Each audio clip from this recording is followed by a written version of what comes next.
We got chilly over the weekend, and now here comes the frost. Our first of the season is upon us tonight. We'll tell you how many more days this is going to be around. Karen? Also, first and fourth, day 29 of the UAW strike against General Motors. We're monitoring strike talks, and we'll tell you where things stand. We do have breaking news on the police shooting of a Texas woman in her own home. We're getting an update on what's happening to the officer who pulled the trigger. Paula.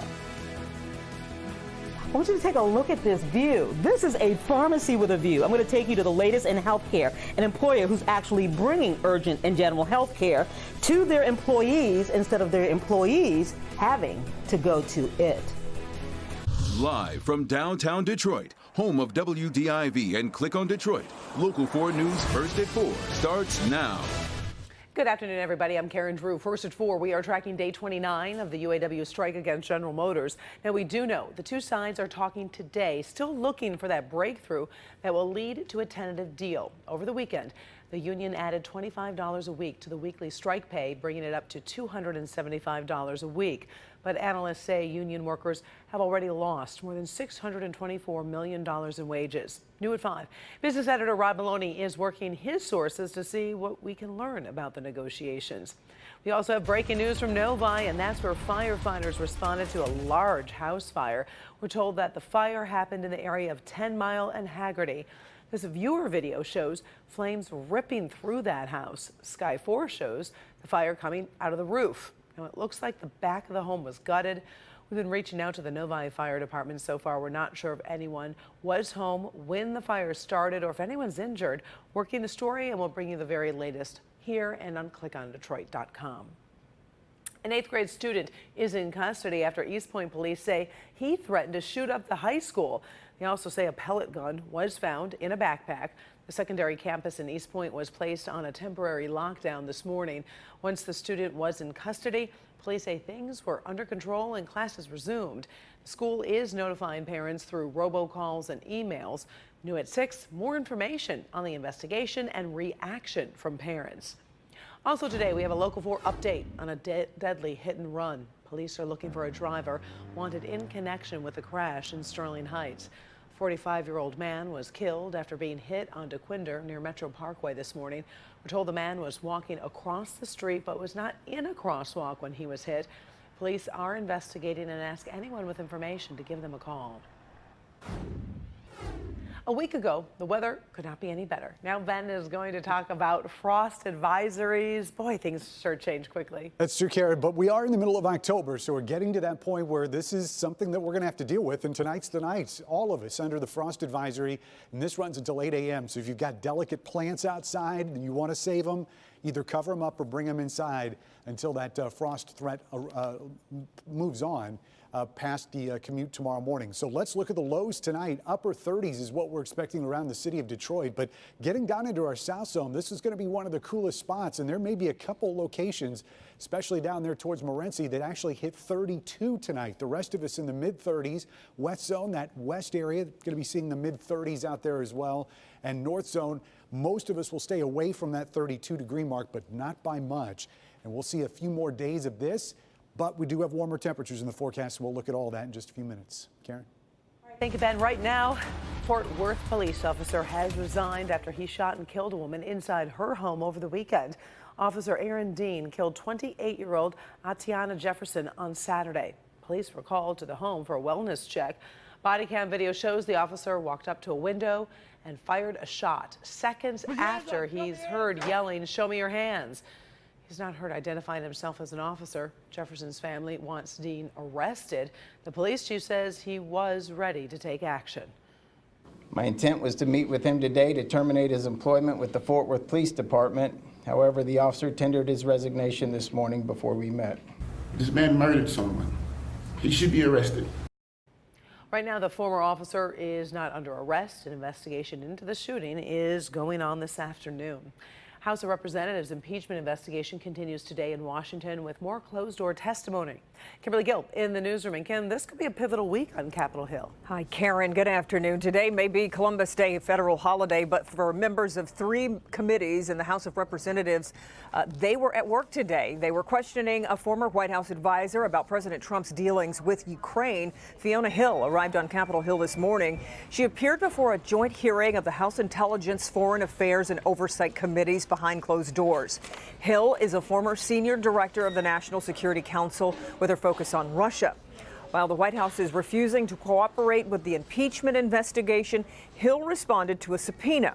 She stepped down from her post over the summer after disagreeing with the removal of the U.S. ambassador to Ukraine. So the next major witness to go before the committees will be Gordon Sondland, the U.S. ambassador to the European Union. He's expected to be questioned about President Trump's phone call to Ukraine's president, as well as text messages Sondland exchanged with other diplomats. House Intelligence Committee Chairman Adam Schiff now says the whistleblower who drew attention, to the president's phone call might not need to testify.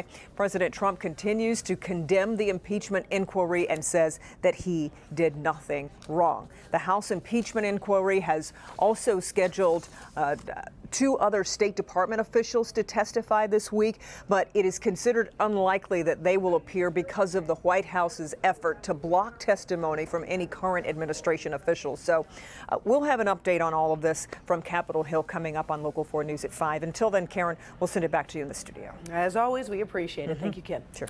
Situation in northern Syria only getting worse today, and the United States is losing any influence it had to help. Today, Syrian government troops are headed into the area where Turkey has attacked the Kurds. Those Syrian troops are under Russian command, which means Russia will be the power broker in the area now that President Trump has pulled out. Humanitarian groups say 160,000 people have had to leave their homes because of the violence. On top of all of that, it is believed ISIS prisoners are escaping custody as the Kurds, America's former ally, focus on the devastating invasion. Police in Alabama have a person of interest in custody at this hour in connection to the kidnapping of a 3-year-old girl. We're told police detained a man Sunday at a condo complex. Police also found an SUV matching the description of what they were looking for.